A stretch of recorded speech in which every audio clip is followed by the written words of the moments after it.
Hi, everyone. I'm Brian. I'm RideWise's Strategic Initiatives and Partnerships Specialist. And welcome to our second Let's Go Electric event of the summer. Today, we're going to talk about the gas station of the future and what it might be like. When I first started getting involved in electric vehicles or EVs, I was involved in a charging initiative. It was some really cool technology that focused on wireless charging while you were driving on the road. And I'll talk about that a little bit later in the presentation. But the question we kept asking ourselves while we were working on this research was, what will the gas station of the future look like? This doesn't just mean how will the gas stations of today, where you drive your car in, get gas pumped, and leave, transform into places where you plug in your car and then drive away and leave. It'll be, how will we completely restructure our infrastructure to change to a system where cars are not just pulling up for a few minutes, but they may need to stop for about an hour or more in some cases. So today we're going to take a look at some of the advances we've made in the industry and also looking forward into what may be in the future. I'll pass it over to Melissa from NJDEP to get us started. Thanks, Brian. Good morning, everybody. My name is Melissa Evanego. I work for the Department of Environmental Protection, and I manage the Bureau of Mobile Sources. We have a lot of initiatives, and we've been working on electric vehicle charging stations and promoting electric vehicles for probably about 6 years now. The momentum has really increased recently, so I'm excited to tell you about all the things that we're doing. So historically, New Jersey has been a bit behind the vehicle electrification front, but like I said, in just a few years, we've transformed thinking, and we've made huge strides to change not only the electric vehicle market, but the landscape. Okay, next slide.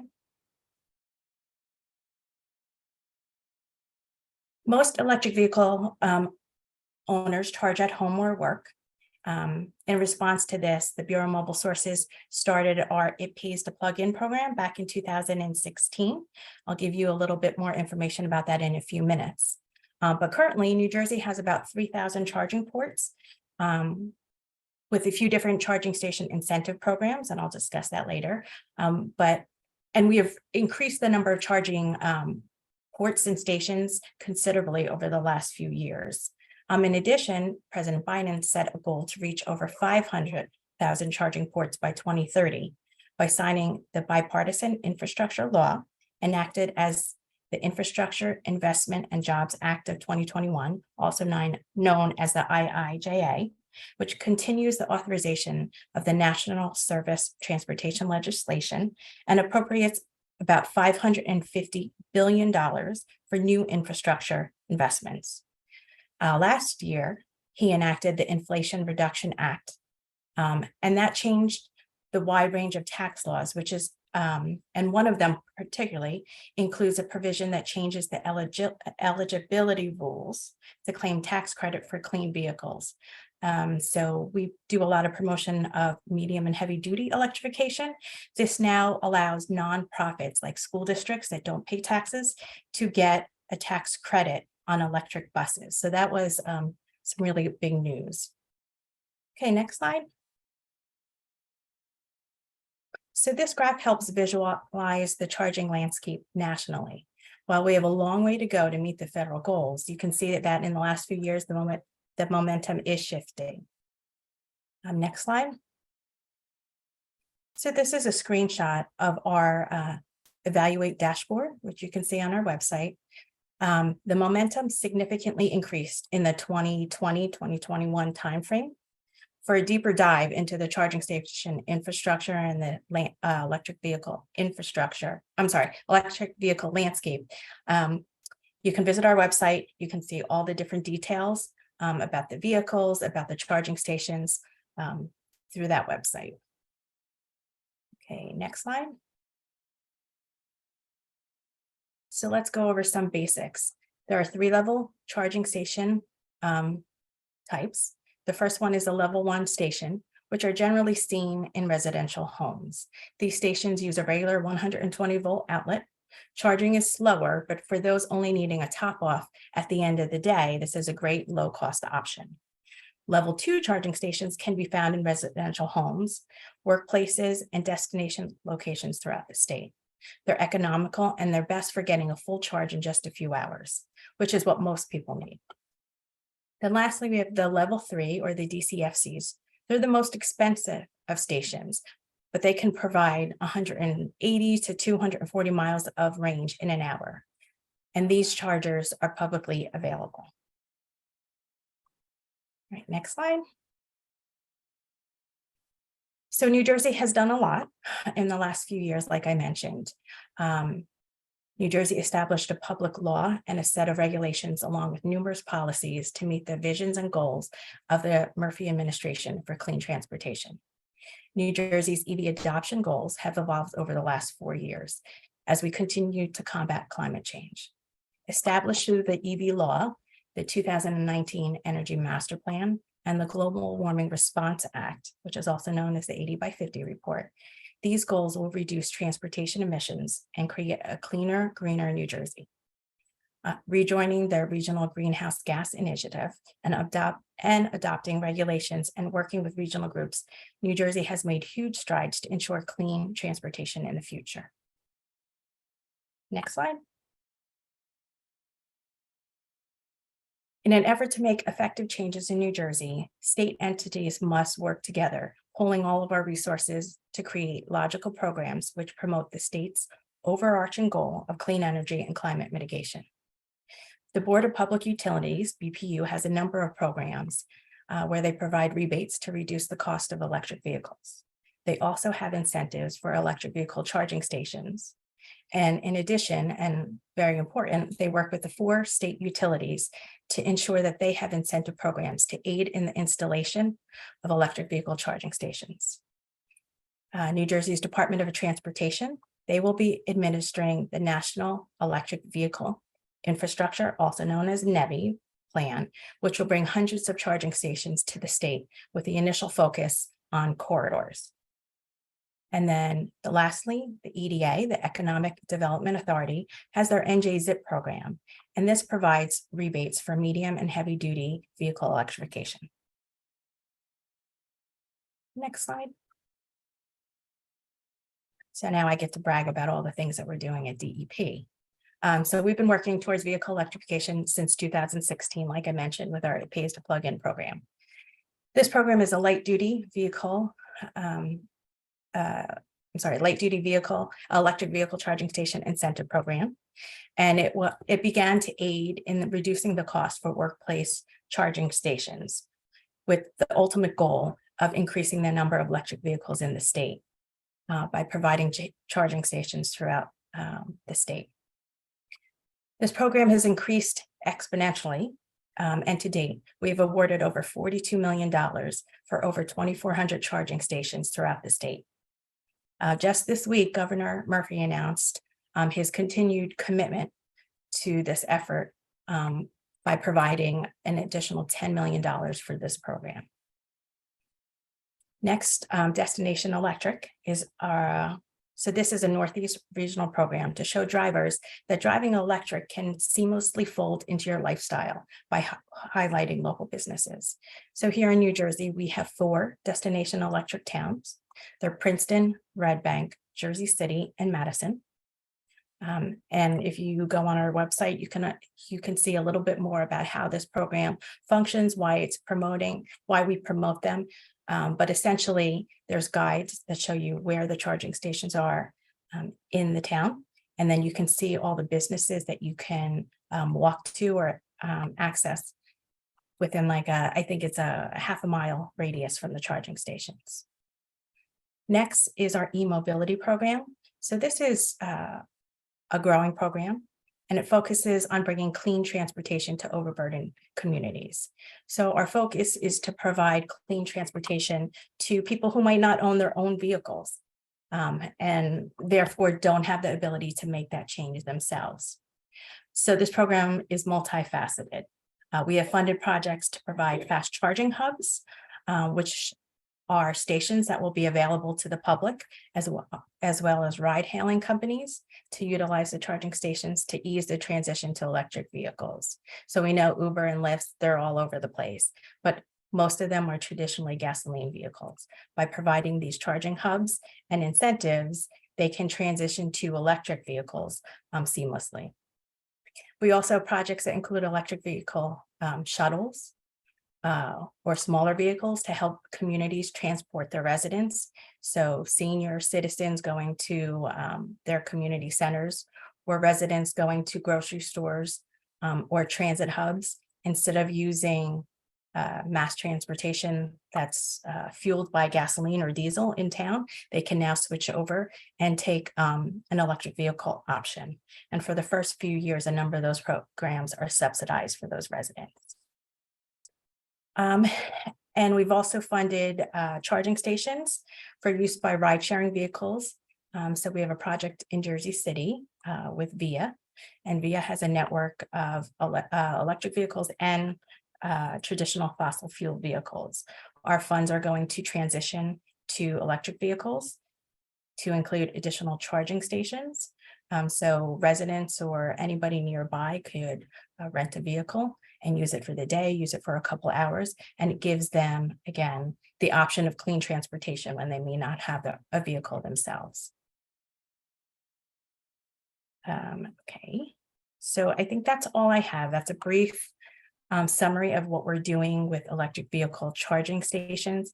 We have many programs and many policies happening in the state. I believe this slide deck will be shared with everybody. I did include links to the different policies and to the different programs. Feel free to reach out with any questions. Like I said, we have a lot of programs, we have a lot of funding. A lot is happening in this space, in the federal and the state level. So now I'll turn it back over to Brian. Thanks so much, Melissa. So as Melissa showed, in just the past couple of years, our charging network has already more than doubled, and we still have a long way to go. So there's a lot of room for expansion. Electric vehicles on the road have also exponentially increased already, and there's still a lot of room to grow. So in the next couple of years, we'll have a lot of expansion to look forward to. Next slide, Sarah Catherine.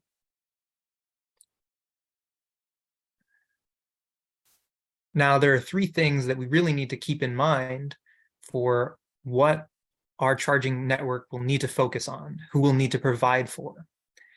We have road trips, non-homeowners, anyone in an apartment or other dwelling where they don't have access to a garage or a place to charge, and long-haul trucks.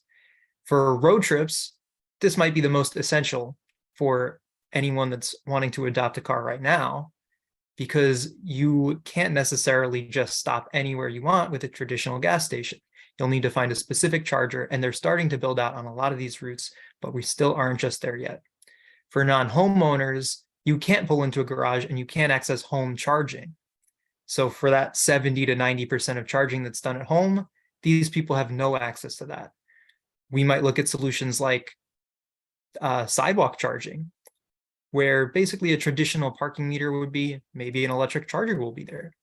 And for long haul trucks, these will be also more along the lines of at rest stops or things where you'll be stopping for maybe 15 minutes to an hour to get a quick charge in and then keep going on your road. Next slide. We need to build in places where people will be driving to, of course. So the best stop is a rest stop. It'll already be along the way for most of the people driving, but there are a couple considerations that do need to be made for this.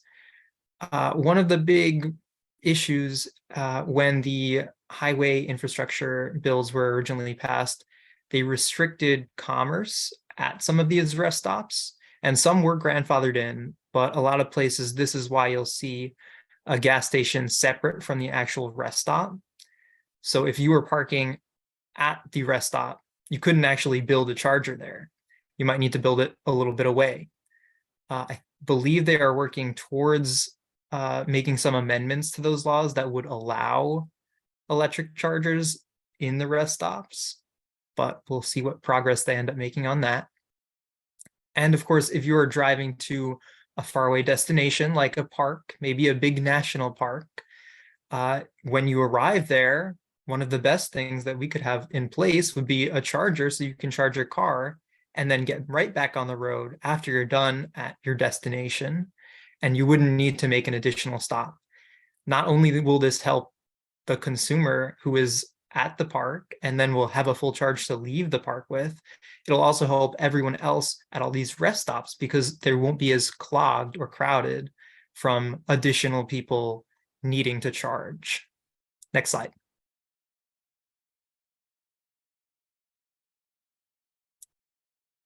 Places with extended visits really means anywhere that you might be for a long period of time.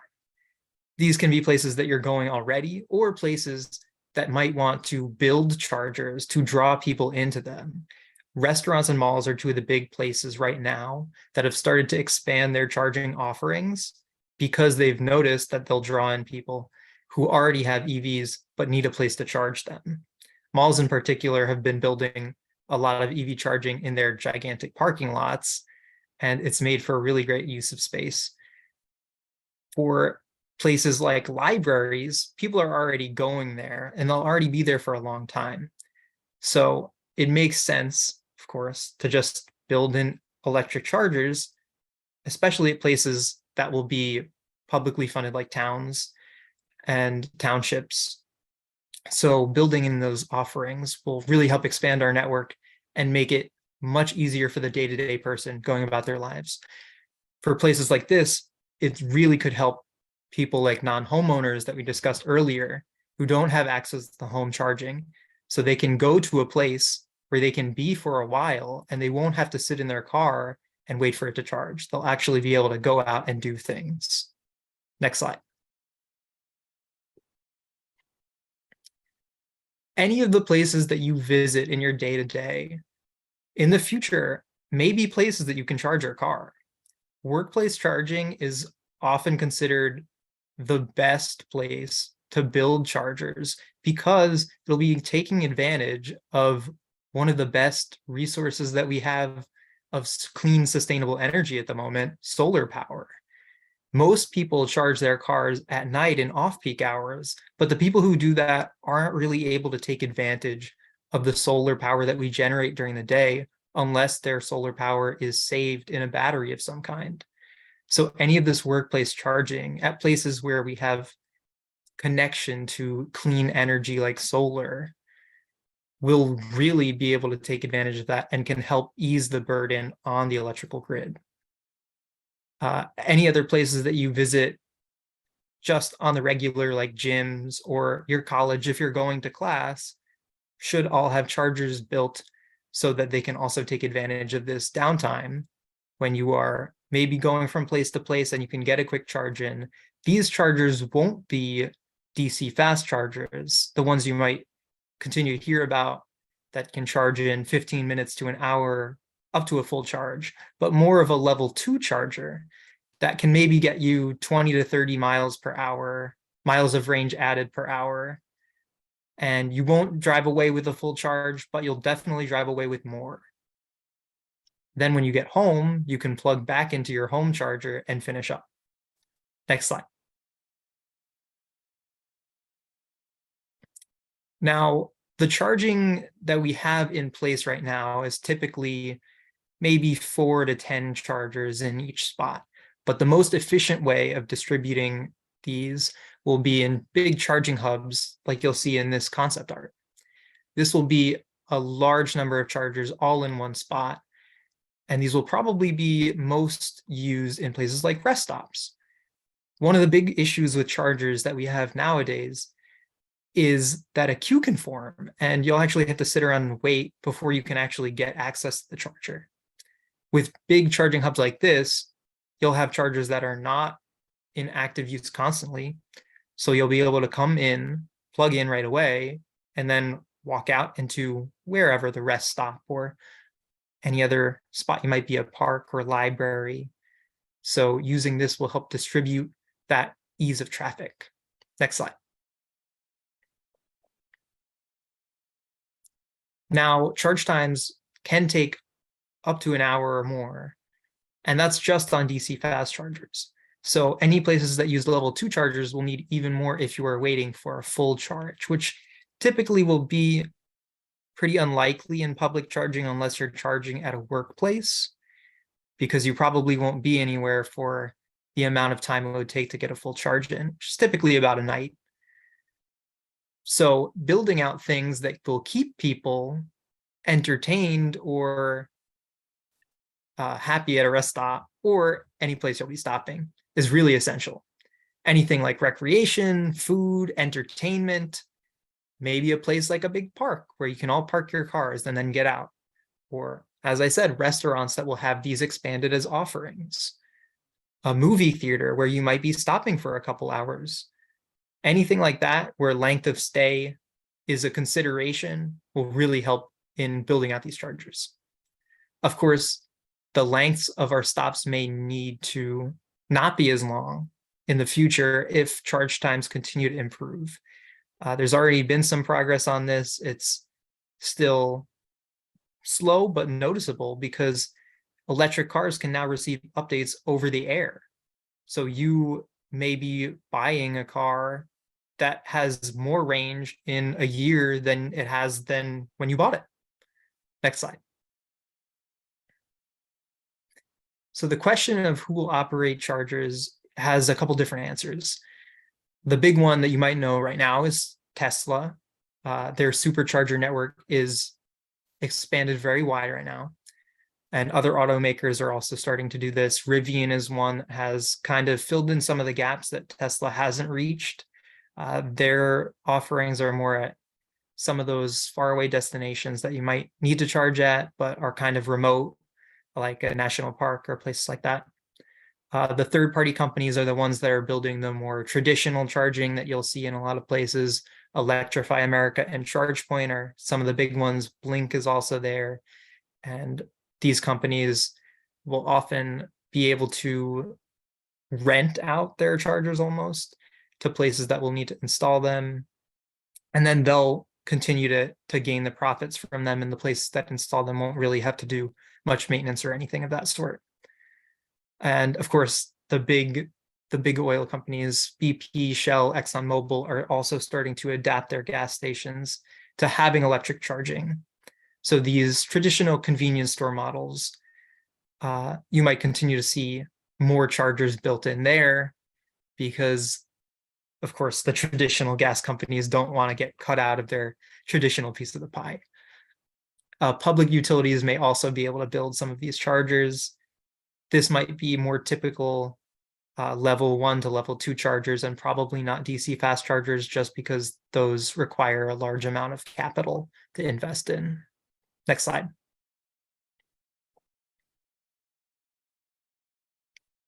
How the electrical grid will handle the additional demand is a big question with EVs, and a lot of people take that to mean that we can't really have an all EV future because the grid won't be able to handle everyone charging their cars at once when it's already having problems. We expect electricity demand to grow by about 30% with EV chargers over the next 20 years, but it's grown 10% since 2000 already. And since 1960, it's grown 500%. So we're used to increases and changes of demand. And a lot of the changes in demand right now are focused on things like air conditioning and the increased Internet of Things devices that you find in your house.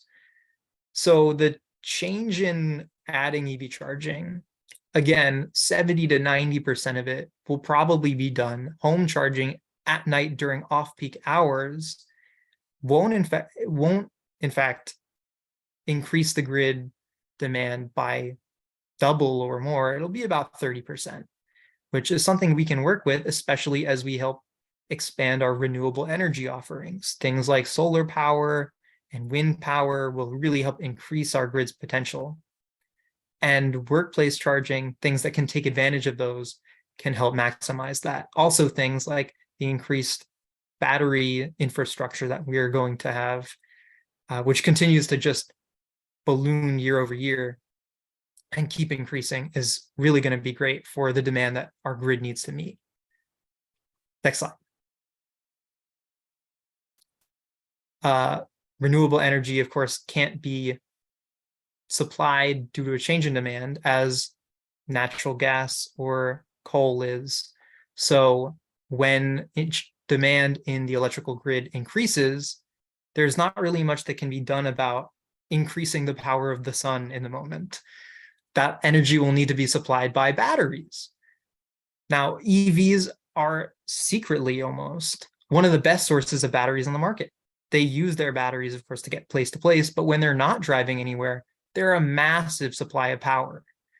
We're able to take advantage of these things with things like vehicle to home charging and vehicle to grid charging, where it'll be almost the opposite of what you have now. When you plug in your car, your house won't charge your car might charge your house, or your car might charge the grid.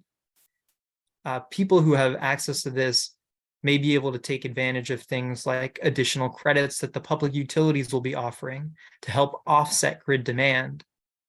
And it'll also be useful for companies or agencies that have a large fleet of vehicles that maybe aren't in use at one particular time. They can plug them in, take advantage of their batteries, and they'll be able to gain a money or revenue back from these public utilities that need to take advantage of batteries to supply the demand needed for the grid. Next slide.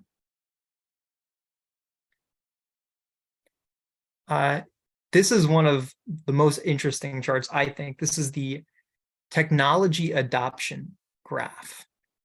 So this shows in any new technology, the different segments of the market that take on technology as it continues to spread throughout the population. First, you have the innovators and then the early adopters. And this is the first these are the first two segments of the market before we hit the chasm. The chasm is what's considered to be the spot where new technology lives or dies. If a technology can make it over the chasm, it will probably be adopted by almost the entire market. But that's only if it makes it over that. If it doesn't, it'll probably stay within that small tech circle, and it may be somewhat fringe or niche and never really reach mainstream adoption. EVs are right around the early adopters, visionaries target right now, and we're approaching the chasm. We know that EVs are going to probably make it over the chasm just because of all the laws and regulations based around emissions and things of that sort that are continue to be put in more in place and everywhere. New Jersey already has a ban on gas cars, new car sales by 2035. So we'll have to be 100% zero emission vehicles by then. EPA's new rules say we'll have probably about 67% by 2032. And it'll take much longer to phase out these gas cars than it will to see the number increase on the new EV sales. So if you see that we've reached 100% EV sales in new cars, that doesn't mean, of course, that we're going to have 100% EVs on the road. It might take 15 years or more still at that point before those cars that people purchased will be taken off the road. And it, of course, doesn't include trucks or heavy-duty vehicles that are still exempt from those regulations. And those will probably take a little longer to phase out just because they're a little bit of a newer technology still. Next slide. So beyond the expansion of just building more chargers, we're going to take a look at some of the ways that we can improve the charger offerings that we already have, and also what experimental technology might still be able to be put in place that we haven't even seen yet. Next slide. One of the big things with charging hubs or any place that you have chargers now is that you will possibly need to wait on a line to be able to charge your car. Typically, you don't need to wait on a line to fill up your car with gas unless you're stopping at Costco and there's a 15-minute line to get the cheapest gas in town. But for charging hubs, ways that you can find to minimize the sitting around in your car waiting to pull into a spot to plug in your vehicle will be really essential. So building out things like indicators to find available spots so you don't have to drive around in circles looking for the available space will be great. Things that show you like a map or a list of where chargers are will be really essential. And virtual queues where you can join a queue to wait without having to sit in a line to wait may also help ease the burden of people sitting around in their cars, building up a line that may go out of a parking lot. Instead, you'll be able to join a queue, maybe even before you get to your destination. And when you arrive there, it might be your turn to plug in your car. These sort of things are already in place in one of my great interests in theme parks.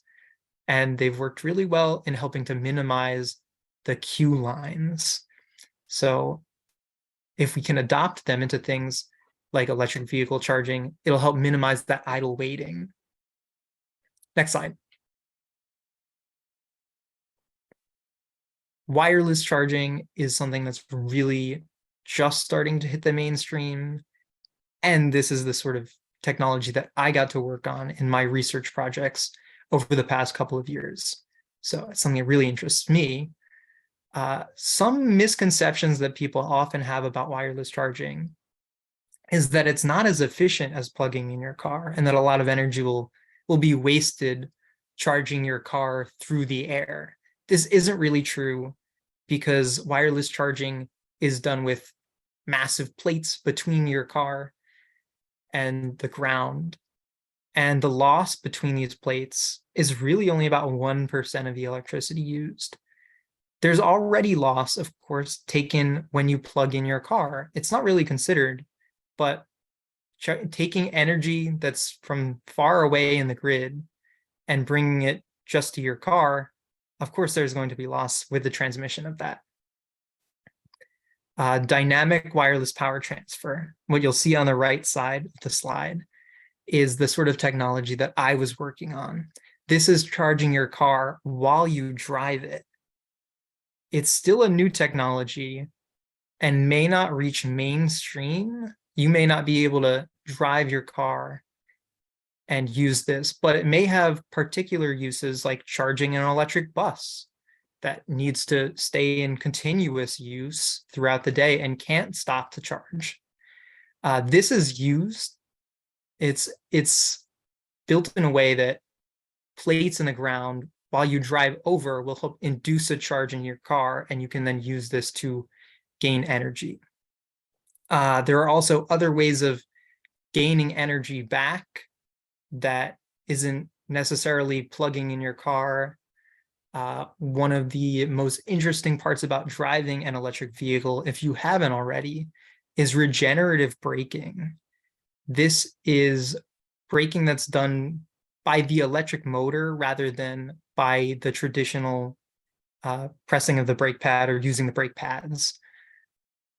So it's not used by friction. This regenerates energy that is used to bring the car up to speed by bringing the car back down to speed. So you can gain a couple miles of range or more, especially if you're going downhill while you go uphill first. You can regain almost as much energy as you expended going up the hill. Next slide. And New Jersey not only has a mandate for 100% zero emission vehicles by 2035, we have now had a new mandate for 100% zero carbon power by 2035. So this means that not only will the cars that you purchase now be getting cleaner, they might use exclusively green energy in just a couple of years. Already, one of the things about EVs is that they're very efficient in their energy use. So even if you had charged your car with 100% coal power, it would still use less carbon emissions than driving your gas-powered car the same distance. That's because it uses an electric motor rather than an internal combustion engine, and an ICE engine is very inefficient, while an electric motor is about 90% efficient. As we continue to build out our energy mix, you'll continue to see solar power, offshore wind, renewable biofuel, and nuclear power make up our energy mix here in New Jersey. And each state will really differ based on what resources they have. Of course, states that are more inland will not be able to take advantage of offshore wind, and New Jersey already has a lot of energy generated from nuclear power. So we're ahead of the curve on that, but we won't be able to take advantage of more things like land-based windmills, which states like Iowa have used to reach 70% or more of renewable energy use already. Next slide. We can also find ways to integrate these renewable energy sources with our electric chargers. A thing like this, where you might have solar powered panels covering your charger, will work in two ways.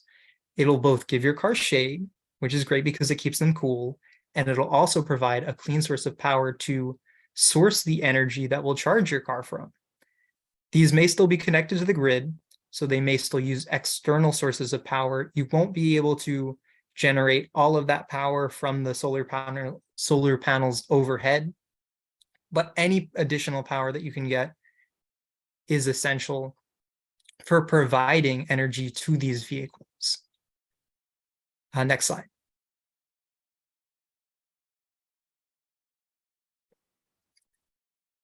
It would be a little silly and naive of us to think that the EV tech we have today is the EV tech that will be used even in 5 or 10 years, because it relies on software as much as hardware. The cars that we build aren't necessarily even the cars that we'll be driving in a year or two, because of these over-the-air updates that can be pushed to them at any time. This can help improve things like range, regenerative braking, the software that can help you route to where local chargers may be, or chargers while you're on a road trip. And there are also some exciting developments in the battery market that we're still yet to see implemented in electric vehicles. I believe the first solid state battery powered EV may release by next year. And with this, it's something that is very densely powered. So a lot of the energy will be able to be distributed very quickly. Solid state batteries can also charge and extend their energy quicker if you're plugging into a grid. So things like vehicle to grid may benefit from this. And a lot of the news that we've been getting about EVs in the last couple of months has been the adoption of the North American charging standard, the standardized plug for electric vehicle chargers. And this was the charger plug that was used by Tesla in all their superchargers, which is why other cars were not able to plug into superchargers. This is changing, and by 2025, almost all of the major American car manufacturers will use NACS. So they'll be able to have access to that Tesla supercharging network, which is the biggest DC fast charging network of any of the auto manufacturers at the moment.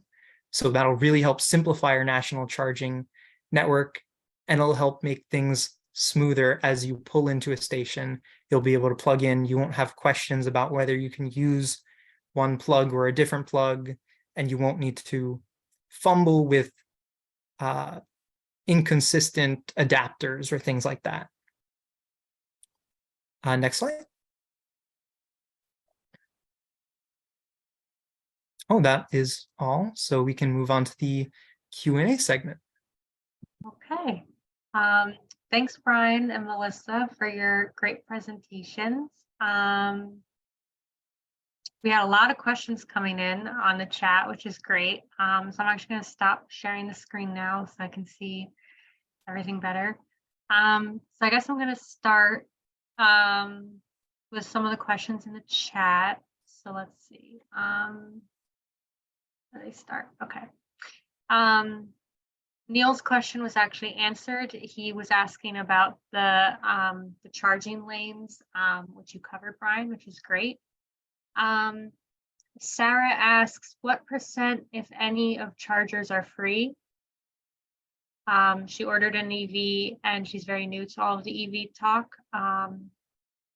So she was asking about, like, because I know that some public chargers are free and then some have fees, or you have to pay per kilowatt hour and things like that. So she wanted to know if what %, if any, are free. I don't have a specific percentage. I do know that there are a number of manufacturers, when you purchase your vehicle, they provide free charging at, say, Electrify America. When I bought my EV, I got 2 years of free fast charging at Electrify America. I believe that there's at least another handful that also can charge free at Electrify America. There are level 2 stations that are provided for free at grocery stores. Some of the municipalities that install charging stations, they provide that to their residents, free charging. So it's really up to the owner of those stations. We also have a great new resource on the RideWise website that Sarah Catherine helped implement that shows all of the local chargers in Somerset County, and it shows how much each of them cost, and it shows pictures of where each of them are located. So if you want to take a look on the RideWise website and use that to find out what might be the most accessible location for you, please check that out. Yes, thank you, Brian, for promoting that. Yeah, I'll send that in the chat. And I also know that NJDEP also has a map, right, Melissa, with the whole state, since some of you are in Somerset County. That kind of shows all the public chargers as well. Yes. Share that link as well in the chat. That's actually what we used to make our web page. We were just pulling the information mostly from that DEP map, which is great. Let's see. Robert asks, and I don't know if anyone knows the answer to this question, because it's kind of a tricky subject sometimes, but how and where are batteries made, and are there any environmental concerns on their production? I can speak to this. Batteries are made in lots of locations, and more factories for batteries are being built all the time here in America and around the world. There are environmental concerns in building these batteries because of the mining of precious resources that need to be found. But of course, that mining is balanced out with EVs being better for the environment than traditional ICE vehicles. So a lot of the arguments you'll see that we shouldn't be building EVs based around the mining of these minerals, they are in bad faith, unfortunately. And while there are definitely environmental concerns to be considered, and we should, of course, continue to look for more environmentally sound ways of producing these vehicles, don't necessarily be swayed that just because we need to take advantage of one resource over another, it means we should stick with the gas-powered cars of today.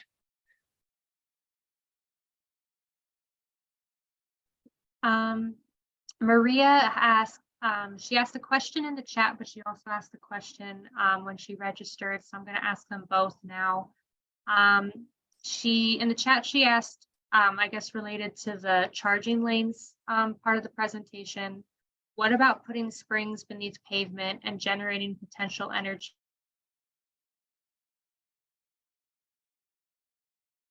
I think as we advance in technology, there'll be a lot of pilot programs, and we'll see what's happening in different parts of the state. There's a lot of federal funds that are going into looking at pilot projects like that, or for infrastructure. I think it's a little too early right now for New Jersey to move forward on that, but we are open to looking at different technology, such as the wireless charging in a parking space. All of those different things we're looking at, but it's going to take some time to implement. and to see what is, makes the most sense for us here in New Jersey. I think it's really exciting to think about what kind of technology is going to be available in the future. See where we're at, which is cool. Maria had also asked to please address the potential for converting old gas stations to electric vehicle charging stations. I don't know, is that something that New Jersey has thought of, or Brian, do you have any thoughts on that as well? So yes, of course, as we increase the number of electric vehicles, we're going to continue to need electric vehicle charging stations. DEP does a number of solicitations for fast chargers. We have done 2 in the past, 1 for corridors and 1 for community locations. Like I mentioned, DOT will be using their NEVI funding for charging stations initially off of corridors, and then phase 2 and phase 3 of their funding, they'll start looking at gap filling. It does make sense to have charging stations at gas stations. That's how the mindset is now, right? Everybody goes to one location, they get their gas. So I think with electric vehicle charging stations, we have to think about it that way, as well as a little differently. We have the option of charging at work. We have the option of charging at a park or a destination. But what I would say is keep an eye on DEP's listserv. We provide announcements every time there's a press release or there's solicitations where there's funding available. And that's when you can start to consider your locations of where you would like to put a charging station. Maria, I see you have your hand raised. Do you have a follow-up question? Yes. Hi, everyone. This has been an amazing presentation. I learned a lot. So I'm very interested. I am a brownfields practitioner, and I'm really interested in the ecological or the environmental uplift of remediating brownfields to serve the green energy future. It's like a win-win. And a lot of these old gas stations are located in places, they're abandoned or highly underutilized. They were historically located along high traffic areas, and some of those high traffic areas historically are also currently. So it just makes sense to try to leverage these funds to deal with 2 issues. One from a land contamination issue and the other global warming. I just think it's a really exciting possibility. For example, when you drive up the Hudson Valley, there is no place to charge your car, but there are plenty of abandoned gas stations along the scenic route. I think it's the Taconic Highway. Those could all be, that's New York, but this is just an example. These could all be, resurrected, remediated, and turned into charging stations. So does anyone have any thoughts about that? I don't know much about that, but what I do know is there's a lot of federal funding available for a lot of different initiatives. I believe what the government calls Tiger grants is specific funding for specific federal funding that's given for brownfield land and what you could do with that. That's as much as my knowledge goes on that, but that's something that you can work with your state official with brownfields. Perhaps it's something that they can apply for. It's something that they could look into. But I know that there is specific money for, I believe, brownfield redevelopment. But don't quote me. That's as far as I know. It's a little bit of information. I don't want to be too dangerous with giving out information. Oh yeah, there's plenty of information. There are plenty of funds for brownfield remediation. I'm just curious whether the state has linked the 2, because there's so much money in the infrastructure bill and in IRA, for both things, for remediation and for EV, and why not, kind of, multiply the power of those funds by attacking both issues: vacant land, economic distress, environmental contamination, and the need to handle the global warming issue. That's just my thought.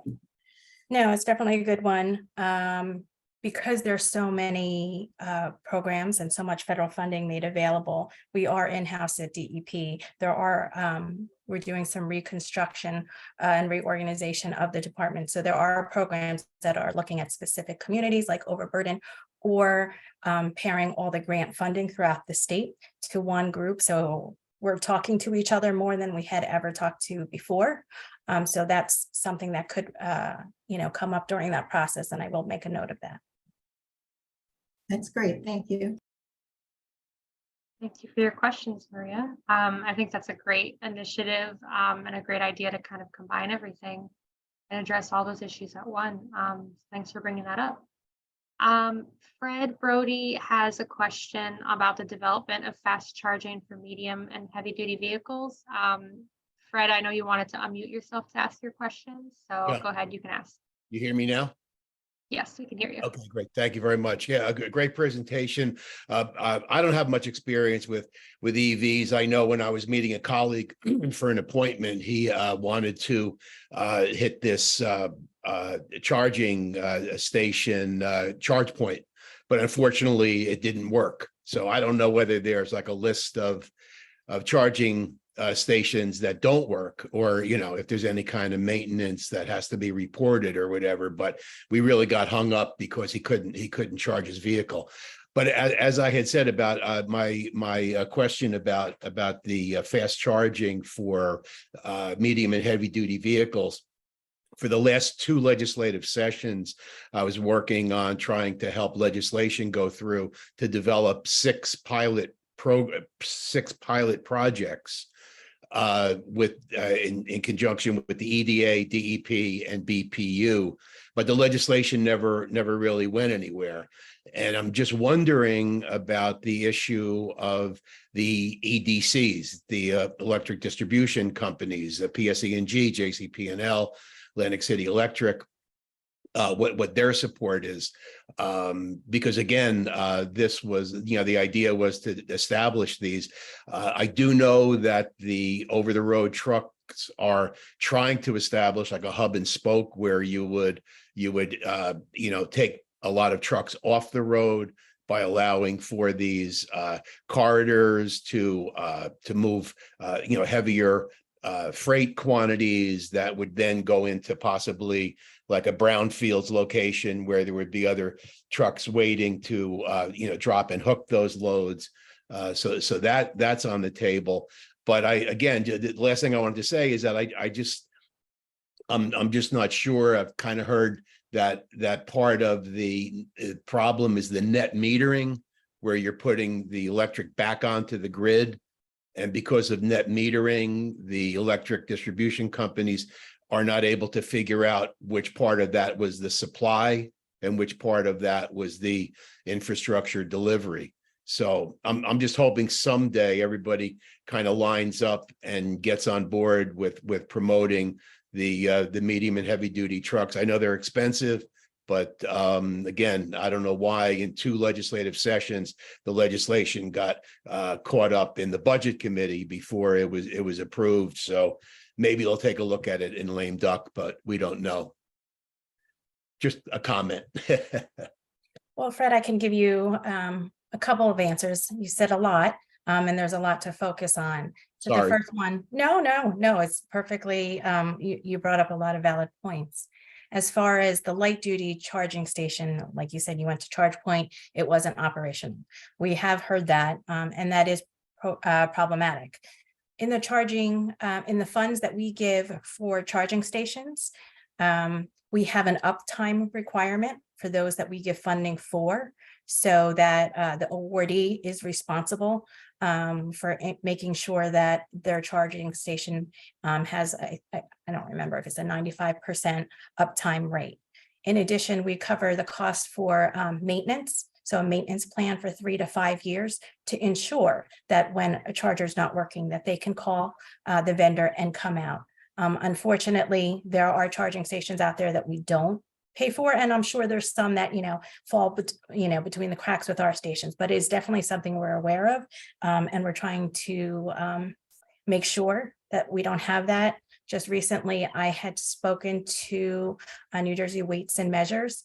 They will be starting to do some auditing of charging stations. And so we've been working together to coordinate our efforts of auditing charging stations throughout the state. So hopefully that will get better as we move forward. As far as the medium heavy duty charging, this is a space we've been working on a lot. It takes regional efforts because New Jersey is, we're a pass-through state for a lot of these heavy trucks. Part of our regional greenhouse gas funding, DEP, BPU, and EDA are using funds to electrify medium and heavy duty vehicles. The DEP money, not only do we offset the cost of a new electric vehicle, but we also pay for the charging station. So that helps with some of those vehicles. There's a lot of conversation about charging hubs for the heavy duty vehicles on where they work. So around the ports, if there's land that we can put some heavy duty charging stations. So when they come to pick up or drop off at the port, there is a charging area for them. That takes a lot of planning and coordination because of the size of the vehicles. So there's a lot of conversations and thoughts that are being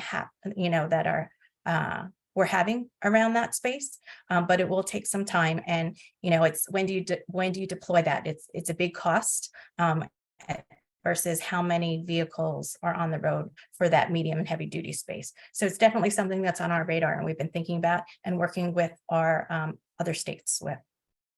I'm sorry to add, but if I could just add that that's the spirit behind the legislation. There's a lot of companies out there, Siemens as one, that wants to respond to an RFP. They have the funding to build these 6 pilot projects, but again, the legislation just gets stalled. Thank you. Thanks, Fred. So it is 11 o'clock, but if it's okay with you, Melissa, are you available for us to ask a couple more questions? Sure. Okay. And if we don't get to all of them, I'm going to give everyone the contact information of our speakers, and you can ask your questions after the presentation as well through email. And if anyone has to jump off, that's fine, but you're welcome to stay a little longer while we go through a couple more questions. So let's see.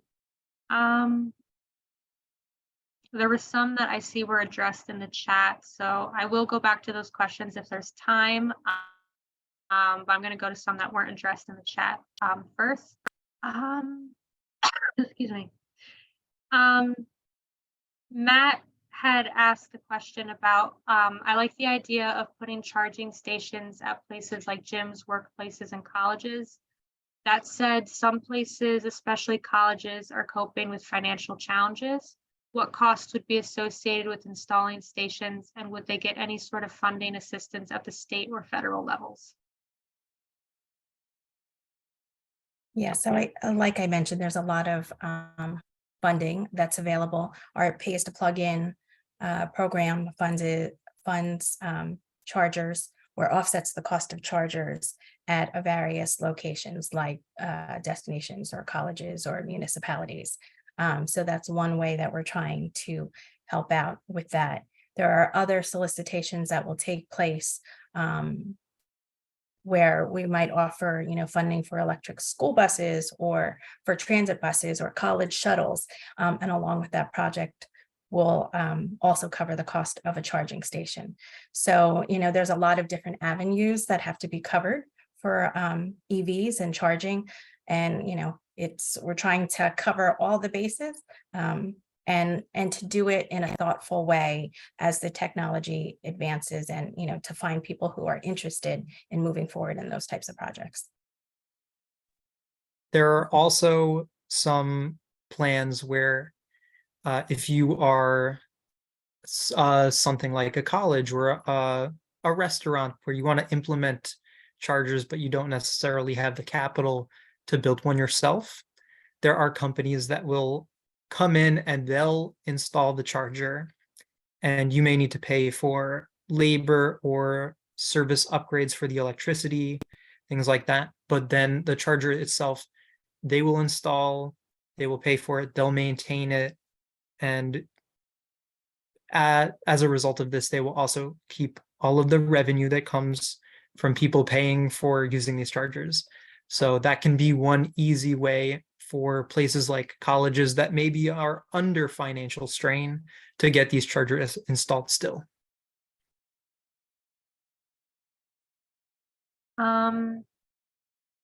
Lisa had asked a question. I just responded in the chat asking if the DEP or RideWise websites on the charging stations have information on who owns the charging stations in case you need to contact them.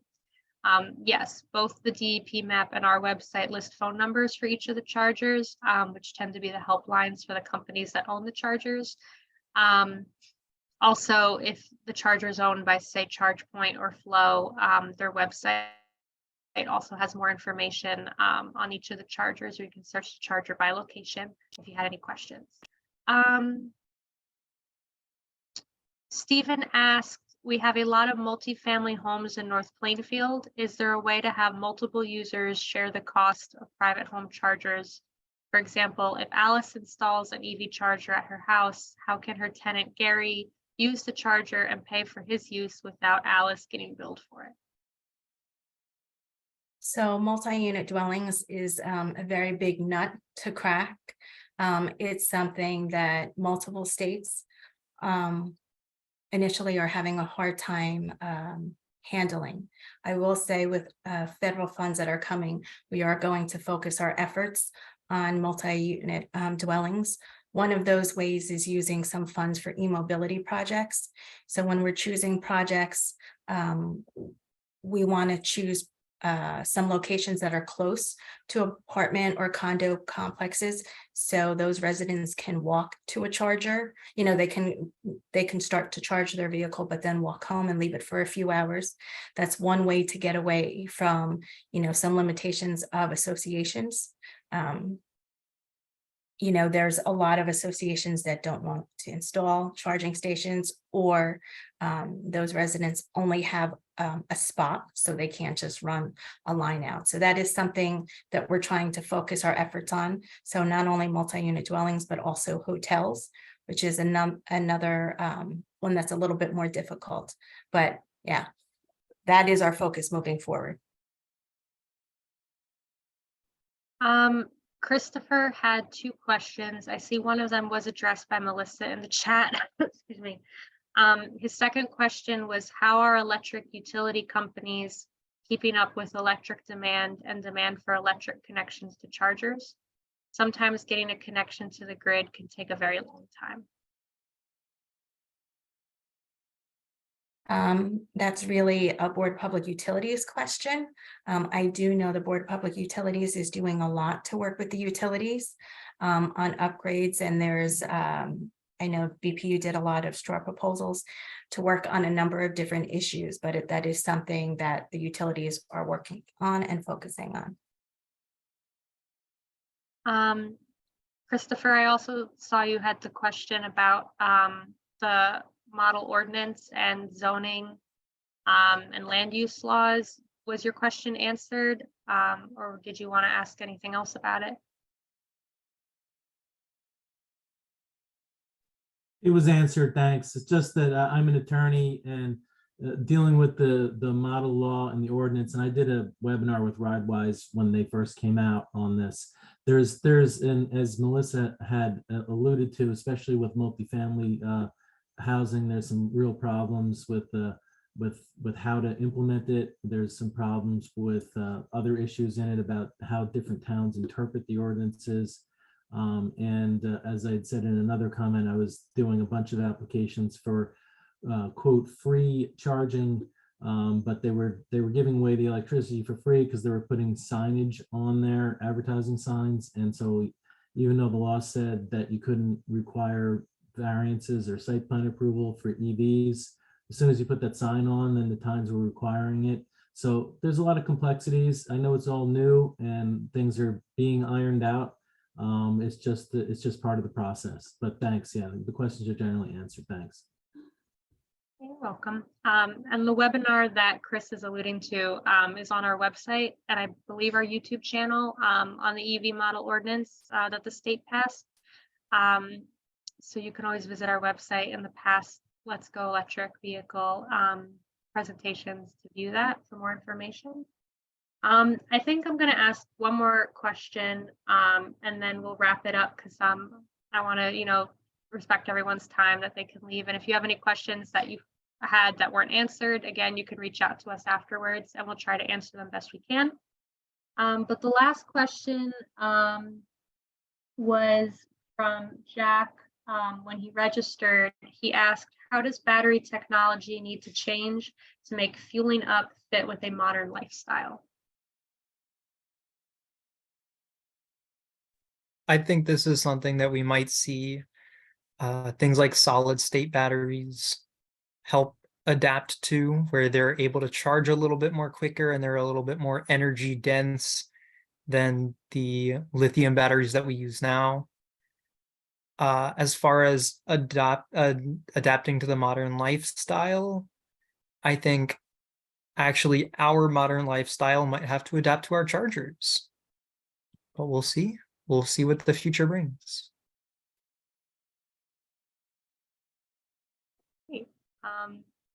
Well, thank you, Brian, and thank you, Melissa, for your great presentation. So thank you to everyone who joined. I think that's one of the best conversations we've had yet on these webinars, which is great and really exciting to see all the, the conversations that are around the future of EV charging, because it's very exciting. It's an exciting direction we're going in.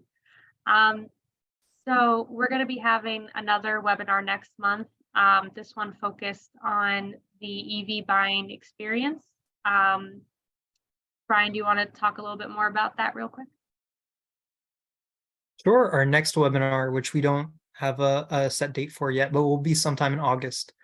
As Sarah Catherine said, the EV buying experience. This will focus more on how you can apply for incentives, how you can apply for incentives, not just for your vehicles, but also for your chargers at home, possibly upgrading your home infrastructure to utilize a level 2 charger, and how to select what the best EV for you may be.